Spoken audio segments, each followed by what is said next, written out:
socially uncalibrated, zero sense of saying right things on right time, and always in the head. This was my general state of mind during the days of post-graduation course. And because of this, I lost my confidence. So to tackle this, मैं extrovert होकर बात करने की कोशिश कर रहा था, despite me being little less talkative, क्योंकि I wanted to take on my fears and insecurities heads on. इसलिए I was trying to communicate with some peaches in my class so that I could understand their psychology and do some social experiment. Not that I was trying to fit in. और मुझे ये बात समझ में आ गई थी कि मैं अब तक लड़कियों के मामले में कच्चा का कच्चा ही रह गया, तो मुझे अपने लाइफ के इस हिस्से पर काम करना था. I wanted to become a smooth conversationist with women. बस इसी पर्पज से मैं अपने कम्युनिकेशन स्किल्स प्रैक्टिस करता था. और कुछ भिखारी लड़कियों को लगता था कि मैं कैसे क्रीपी तरीके से बात कर रहा हूँ. क्या मादरजात लड़कियां थी भाई, ये मादरजात. और जो मेरा फेसबुक पेज था उससे भी मेरे को वो जज करती थी. लेकिन पेज पर उस टाइप का कंटेंट शेयर करता था. इसका मतलब ये थोड़ी ना हुआ कि मैं उस टाइप का आदमी हूँ. देखती तो मुझे ऐसी थी कि मैं कोई एमएमएस बनाने वाला आदमी हूँ. कुछ भी मतलब. अगर मैं तुमसे पूछूं कि अगर तुम मेरे मीम्स को देखकर मुझे जज कर सकती हो, तो मैं तुम्हारा टॉक्सिक बिहेवियर देख के तुमको जज नहीं कर सकता क्या? मतलब यार, इन चंद कौड़ियों के लोगों के लिए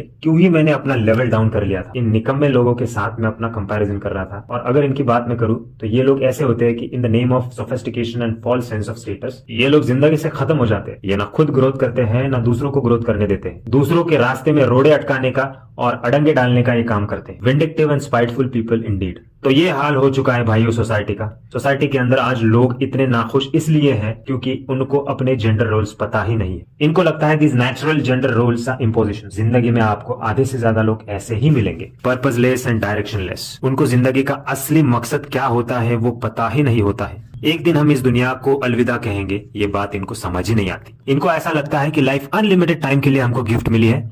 और ऐसे ही विजनलेस गोललेस लोग आज सोसाइटी के अंदर भरे पड़े हैं, जिनकी वजह से बाकी जो जेन्युइन लोग हैं ना, उनको सफर करना पड़ रहा है. वैसे the reason why I started to pay sarcasm sodality is that कि मैं सोसाइटी के अंदर मौजूद ऐसे लोगों की हिपोक्रेसी एक्सपोज करना चाहता था, जो लोग सोसाइटी के लिए कुछ नहीं करना चाहते.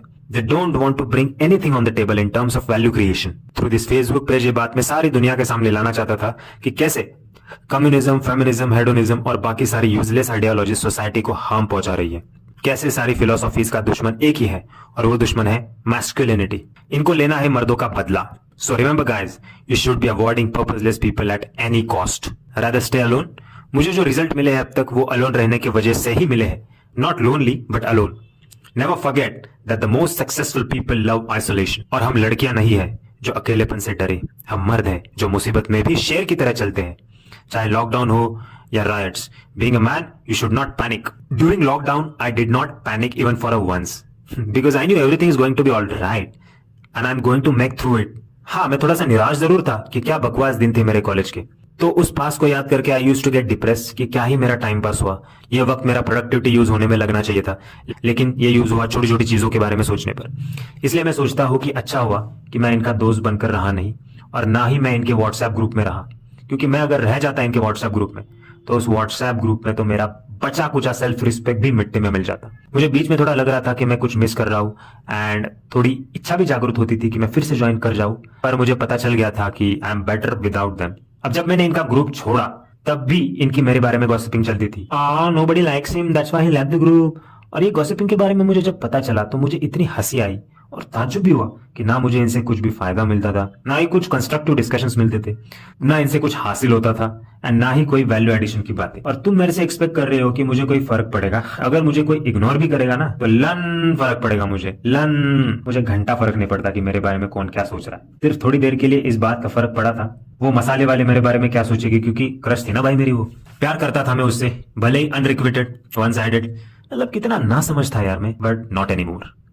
मुझे उसके दोस्त और वो मेरे बारे में क्या सोचेगी इसका ही लेना देना था. बाकी लोगों से मुझे रत्ती भर भी फर्क नहीं पड़ता था. वैसे बाकी लोगों के बारे में मुझे शिकायत नहीं थी, बस मैं नाराज था ऑन देयर मीडियोक्रिटी.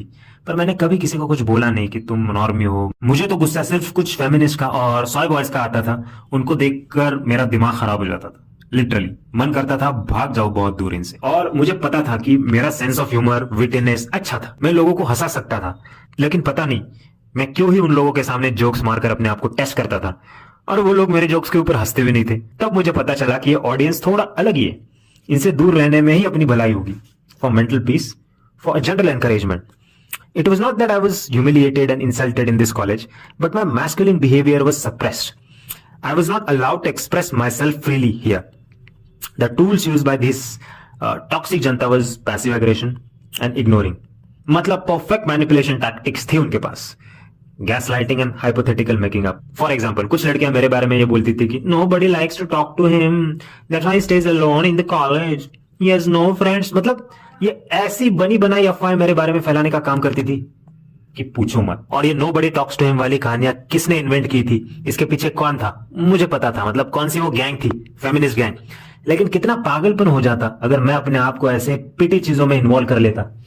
और मुझे पता है कि I have very less social intelligence, no sense of social calibration. मैंने अपने वीकनेसेस को एक्सेप्ट कर लिया था, अनलाइक दिस पीपल जो झूठे, फेक, हिपोक्राइट और शेमलेस थे। इनसे मेरा क्या ही मुकाबला, क्योंकि मैंने जिंदगी भर पढ़ाई और मेहनत की है। इनके जैसे रिका में काम तो नहीं किया है।